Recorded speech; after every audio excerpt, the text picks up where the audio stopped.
બનાવીશું આપણે દૂધી બટેકાનું શાક. ખરેખર દૂધી હોય છે તે આપણા શરીર માટે ખૂબ જ ઠંડી હોય છે. તો અહીંયા આપણે દૂધી બટેકાનું શાક બનાવ્યું. જે લોકોને દૂધી નથી ભાવતી એ બટેકા ખાશે અને દૂધી પણ ખાશે.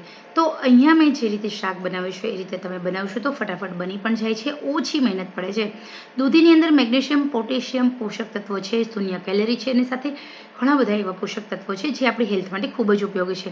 વધતી ઉંમરે પાચન તંત્રની તકલીફ થતી હોય છે. અહીંયા આપણે કુકરની અંદર દાળ ભાત અને સાથે દૂધી અને બટેકાને આવી રીતે વરાળમાં બાફી લીધા, જેના કારણે દૂધી હું હંમેશા વરાળે બાફીને કરું, જેના કારણે વરાળે બાફીને કરવાથી તેના પોષક તત્વો મળી રહે. આપણા હેલ્થ માટે સૌથી પહેલાં દૂધી ખાવી જોઈએ, કારણ કે આપણા શરીરની ગરમી હોય છે તે ગરમીને શાંત દૂધી કરે છે અને દૂધી આપણી હેલ્થ માટે ખૂબ જ ઉપયોગી હોય છે.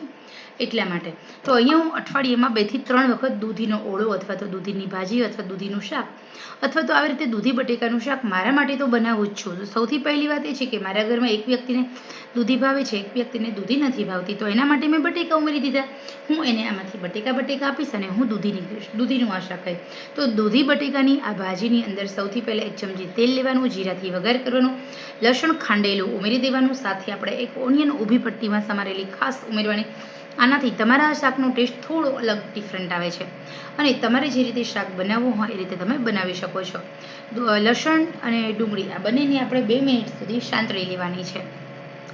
તો અહીંયા સૌથી પહેલાં તો ટાઈમ ઓછો વપરાય છે, ગેસ ઓછો વપરાય છે, કારણ પ્રેશર કુકરની અંદર સૌથી પહેલાં ભાત, પછી થોડી દાળ અને પછી ઉપરની ડીશ હોય, ડીશની ઉપર આપણે દૂધી અને બટેકાને સમારી લીધા. હવે અહીંયા મેં 2 નાના મીડિયમ સાઇઝના ટામેટાં લીધા છે. ટામેટાને એકદમ મસ્ત ક્રશ કરી લીધા. મિક્સરની અંદર એકદમ પ્યુરી જ બનાવી લીધી, કારણ કે આની અંદર ટામેટાની પ્યુરી એડ કરો તો બહુ સરસ ટેસ્ટ આવે છે. આ દૂધી બટેકાની જે ભાજી છે એનો ટેસ્ટ ખરેખર બહુ સરસ આવે છે. જે લોકોને દૂધી નથી ભાવતી એમને પણ દૂધી ખાતા કરવા હોય તો ડિફરન્ટ શાક બનાવીને ચોક્કસ ખવડાવો. દૂધી આપણા અંદરના અવયવોને ડિટોક્સિંગ કરવાનું કામ કરે છે, સાથે દૂધી આપણા શરીરની ચરબી ઓગળવાનું કામ કરે છે. જે લોકોને બ્લોક નસોનો પ્રોબ્લેમ છે, જે લોકોને ડાયાબિટીસ છે, એ લોકોને ખાસ આ શાક ખાવું જોઈએ. ટામેટાં ઉમેર્યા પછી આપણે મસાલા કરવાના છે: હળદર, મીઠું, મરચું અને ધાણા જીરું. સાથે આપણે થોડો ગરમ મસાલો. આ મરચે તમે તમારા ટેસ્ટ અકોર્ડિંગ કરી શકો છો, પરંતુ ખાસ આપણે દૂધીના ગુણગાન ગાવાના છે એટલા માટે કે તમે દૂધી ખાતા થાવ. દૂધી આપણી હેલ્થ માટે એટલા માટે ઉપયોગી છે. દૂધી તમારા શરીરની નસોમાંથી ચરબી ઓછી કરવાનું કામ કરે છે. જે લોકો દૂધીનું સેવન કરે છે એમને મોટી ઉંમરે બ્લોક નસોની સમસ્યા થતી નથી, શરીરમાં ચરબી થતી નથી, શરીરનું વજન વધતું નથી અને મોટી ઉંમર થાય એટલે આપણું પાચન તંત્ર નબળું પડે છે. તો એ પાચન તંત્ર નબળું ન પડે એના માટે આપણે દૂધી ખાવાની.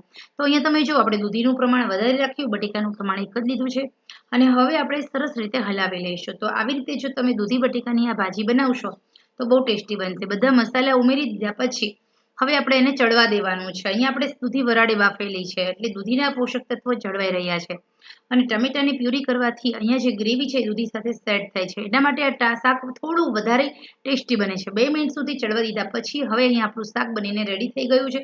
આ શાક તમે ભાત સાથે, રોટી સાથે, પરાઠા સાથે, બાજરાના રોટલા, જુવારના રોટલા સાથે ખાઈ શકો છો. તો આવી રીતે દૂધી બટેકાની આ ભાજી બનાવો, વીકમાં 1 થી 2 વાર બનાવો, ચોક્કસ બનાવો, તમારી હેલ્થ માટે ખૂબ જ સારી છે.